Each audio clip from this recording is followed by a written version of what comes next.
A consultant and a urological surgeon at the Royal Derby Teaching Hospital in the United Kingdom, Dr. Amjad Peracha, highlighted the factors responsible for this medical condition. There are various causes for it. There could be what we call overactive bladder, where it is simply when you need to hold urine, you can't. And that can be dealt in different ways by pelvic floor exercises and medications. Whereas the other issue where the women leak urine when they cough and sneeze, or they're lifting something heavy, or lifting a baby, or doing some housework, standing from sitting position, and they can just sit and have a leak of urine. And it could be a little bit, or it could be quite a lot. And then it can be socially very embarrassing. He further revealed plans to develop services for what he called the rather embarrassing situation in women. And the only established treatment is a surgical treatment, that you have to correct the urinary incontinence. Now, in the past, we had a lot of operations which were quite major operations, and patients need to have an open scar like a cesarean operation, and they would need to stay in hospital for good 10 days, 2 weeks before they're ready to go home. And it's a painful operation as well. Whereas now with the minimally invasive techniques, we can do the same kind of operation more or less as a day case. So the patient comes in the morning, they have their operation, and they can go home, and they have a very good result from this operation. Dr. Abubakar Jah, a consultant and urological surgeon, noted that health issues concerning women are top priorities for the Sheikh Abdullah Jah Charitable Foundation, and that the issue of urinary incontinence is no exception. From our knowledge of this problem that is very common not only in the Gambia but in many other countries, particularly with the Gambia being a society where women normally have more than 3, 4, 5 children, and one of the things that can trigger this problem is having many children. So we know there are lots of people who are actually suffering in silence, people who don't go to the weddings, as he said. He commended Dr. Peracha for the gesture. And then he was able to seek for funding or for donation for these materials that are going to be used for this operation, which are extremely expensive, to bring them with him, all in the name of charity. So it's a very commendable thing that he has done, and we're very happy and we're very grateful on behalf of all the Gambian people. According to the health experts, although the treatment for the simple and new technology is expensive in other parts of the world, it is free in the Gambia. They urge patients to respond to the call for their own benefit. Mama J, Grts. Events marking International Women's Day continued with a string of programs organized by women-friendly agencies and partners. The latest program saw the UN country team in the Gambia commemorate the day under the theme, the contribution of rural women in alleviating poverty. The UN Banjul office officials of the EU and the Concern Universal supported vegetable garden project celebrated the day with the community of Ndemban. That report by Ajami Sise will come later in the bulletin. The Minister of Forestry and Environment has presided over the handing over of a fleet of vehicles to regional staff of the Department of Forestry. The development is part of efforts to ease the mobility constraints faced by officers at the Department of Forestry. Forestry officials are calling for the proper upkeep of the vehicles, as Babakar Kamara reports.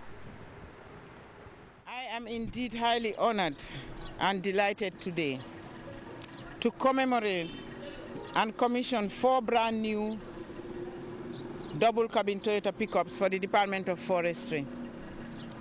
This marks yet another important milestone in the history of the Department of Forestry in the Gambia and its endeavor to enhance the delivery of services to its staff in view of to address mobility constraints.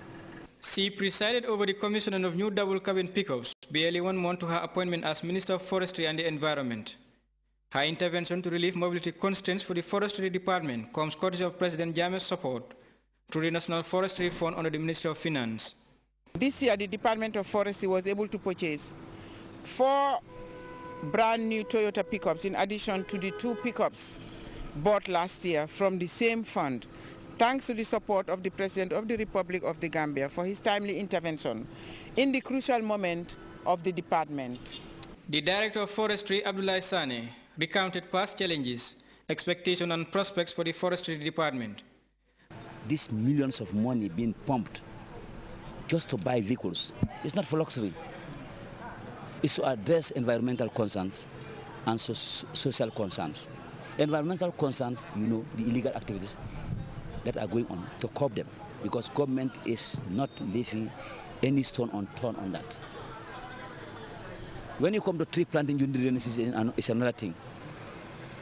Mention the bushfire menace, which is also a major problem to the restoration of our forest cover in the Gambia. All these things cannot be addressed adequately without mobility.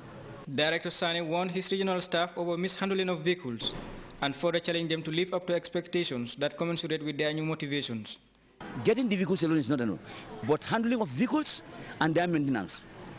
I would not like to see any regional officer or an officer driving your vehicle and leave your driver behind, not taking into consideration the level of fuel, the level of oil, engine oil, the level of water, to the extent that it will dry and the engine gets damaged.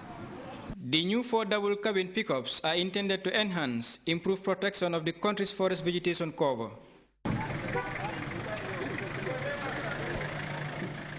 Babukar Kamara, GRTS. The Director General of the President's Alternative Medical Treatment Program, Dr. Tamsir Mbow, informs all those who have registered for inclusion in the 7th batch to receive treatment for HIV/AIDS that they are to report to the Kanilai Alternative Clinic at 10 a.m. on Thursday, 15th March for the final selection of patients. A release from the treatment program states that His Excellency the President, Sheikh Professor Dr. Alhaji Yahya Jammeh, will start treating the 7th batch of HIV/AIDS patients on Friday. For further information, please contact Dr. Tamsir Mbow on 991-4535. The release ends. That takes us to our first break. We'll be right back.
President Alassane Ouattara has named General Ousso the new Prime Minister of Ivory Coast, ending a period of rumors as to who will back the top job.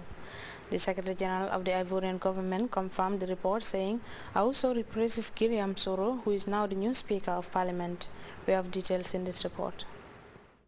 Côte d'Ivoire's President Alassane Ouattara has named Jano Ousso Kwadjo as Prime Minister. The announcement made by the Secretary General of the Ivorian government confirmed the rumors circulating. The President of the Republic decrees Article 1 of the Constitution. Monsieur Jano Ousso Kwadjo is named Prime Minister and head of the government. Ousso Kwadjo replaces Guillaume Soro, who was elected Speaker of the Ivorian Parliament. Ousso Kwadjo is a pillar of former President Henri Konan Bedie's PDCI party. His appointment fulfills an election promise made to Bedie for backing Ouattara's presidential bid 1 year ago. We will speak to all the Ivorian people. We need peace. We need peace and agreement. We cannot build a country without peace. I am sure of this. We will try to unite all Ivorians. Meanwhile, the new Speaker of the Parliament, Guillaume Soro, has reiterated his intention of bringing all Ivorians together. The Parliament must represent all Ivorian men and women. Meeting with President Alassane Ouattara on